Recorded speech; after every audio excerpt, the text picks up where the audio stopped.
Okay, hello, dear friends. Good morning. Such a beautiful, beautiful morning. So here I have some brushes for you to see, and I want to do an explanation. And one friend asks what brush is good for painting and calligraphy.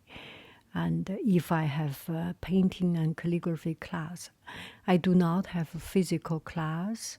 And if you want to learn, let me know what you want to learn. You said you want to do landscape painting, and if you have any other questions, I will try as much as possible to learn together with you. I am not a good teacher. I just practice my way. And if you take class, I feel maybe you will be sorry because I'm not so skillful. And with that said, we will move on to the brushes. I sell brushes by set. One is by set, one is by individual. Why do I sell it by set? Because it makes life much easier as a beginner set. I have this beginner set with a large orchid bamboo, a medium white cloud, and a small outline brush, or a large white cloud, a small. Anyway, the point is you get a variety of size, some larger size, so you can do wash. This is a kind of the open up one brush, this one. You have a large soft brush so that you can apply color very easily. You can see this one. It absorbs so much color, right? It absorbs so much water because the hair is fluffy. And when you use this to do the, see, it's large and the hair is relatively soft and it's relatively humble. Why do I say the word humble? It's soft, it's forgiving, and it absorbs a lot of water. It's just like something very humble, very modest friend, and never too sharp. It's very easy to work with. It's very, very, very forgiving. So this is one of the must brush in Chinese painting. If you open it up, you will see, and open it nicely and do not break it. Inside there are some relatively harder hair, and outside there are some this kind of more silky and soft brush.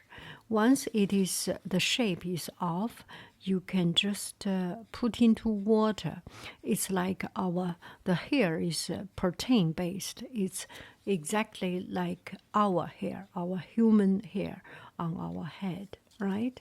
So when you put into water, it will smoothen itself and calm itself, and it becomes good. And this one, you can use this for calligraphy also. And in China, actually, this kind of brush is a beginner brush for learning calligraphy. The good thing about it, it's very humble and it's very soft. So for beginners to learn to control your hand, you need something soft because it might be in the Chinese blood, not being racist. It might be in our blood to have a certain hand gesture and hand movement. You see, when you do it sharp, it has this sharp edge. And when you do it slow, it has this, it can press very, very large. And slowly it can bounce back to its shape. But the hair is relatively short, so it does not bounce that much. I will show you the difference between a long hair and a short hair. Where is my long hair? This one is relatively long hair, right? So, but this one is very sharp. It's not forgiving. This is not a humble brush. This is a brush of character. You use it to do strokes like the branch, the hair. You can do very thin, very small branch. Willow branch and outline.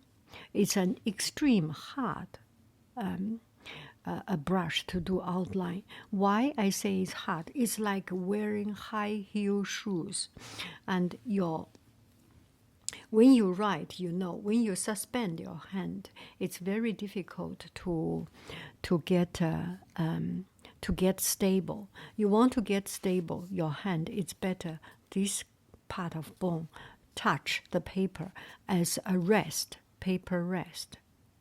Of course, you can put a hand, a little pillow, or something higher, let's say, something higher to help you to rest. But it's so long. There is so many steps, so many possibilities that you can get things wrong because it's too long, right?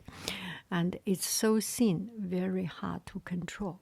When you have the ability, I know some are from Asian, maybe you have already used this kind of brush. And I mean, use this kind of brush in the sense, in Chinese way of doing it with a certain hand gesture. Western watercolor use brush to hold it this way, and Chinese painting usually hold it straightly and have a relatively stronger control or more stiff, more pressured, tensioned control of the brush. It's different. Nothing is better than the other one. It's different application. Western watercolor, you apply water, so hand very loose. And it does not happen. It does happen sometimes in Chinese painting, but Chinese painting is relatively controlled. So a large brush, large soft hair brush like this, and wolf hair brush. This is not exactly the same one, but relatively the same texture.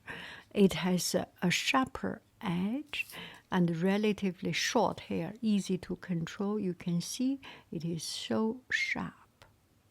You can do some leaves, some orchid leaves.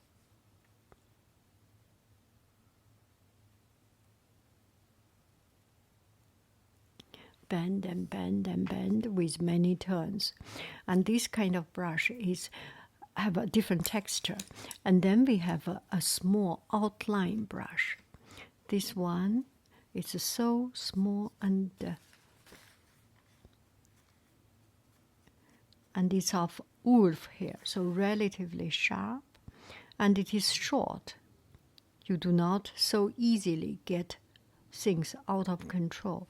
You can relatively control your hand, your brush, your stroke, and it depends on your lightness of your hand. You can make it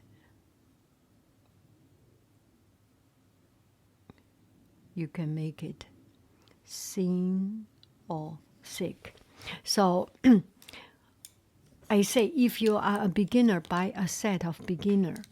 And if you are doing calligraphy,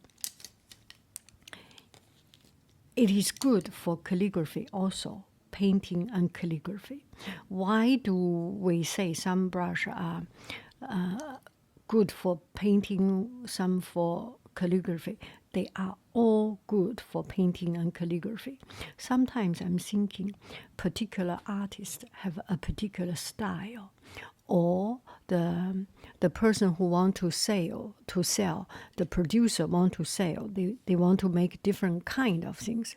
It's like a pair of shoes, and they make a different color, different style, but in purpose they serve the same purpose.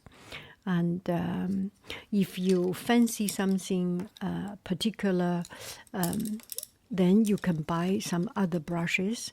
I will update my shop. They are very hard for me to make a recommendation.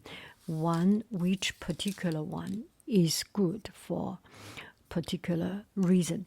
They are all good, and you want to have what you want to have. You want to have size difference. You want to have brush texture difference.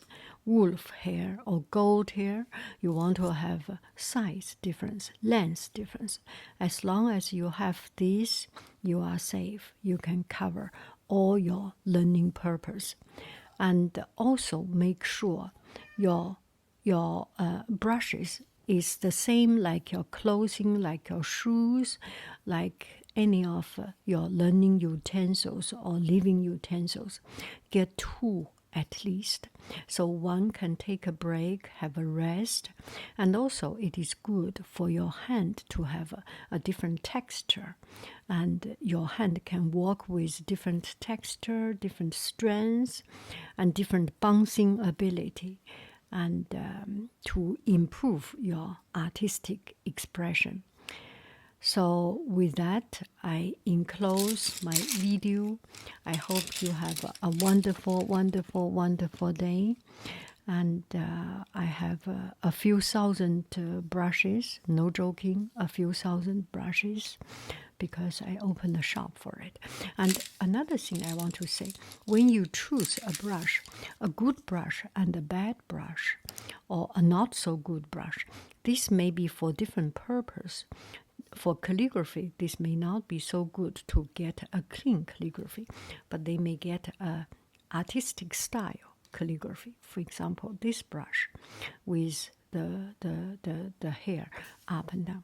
So you can do calligraphy. See, it has a very unique artistic style, right? And with this is relatively, let me try,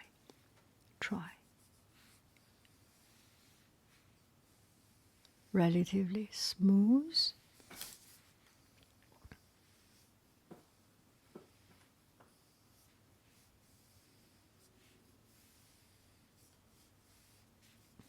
Right? And you can have this kind of brush for the Western calligraphy. T, Y.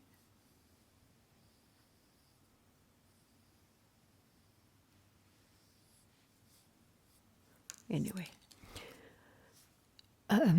thank you very, very much. I hope this video can help you a little bit. Just get a variety of size and texture and length that will make your life easier.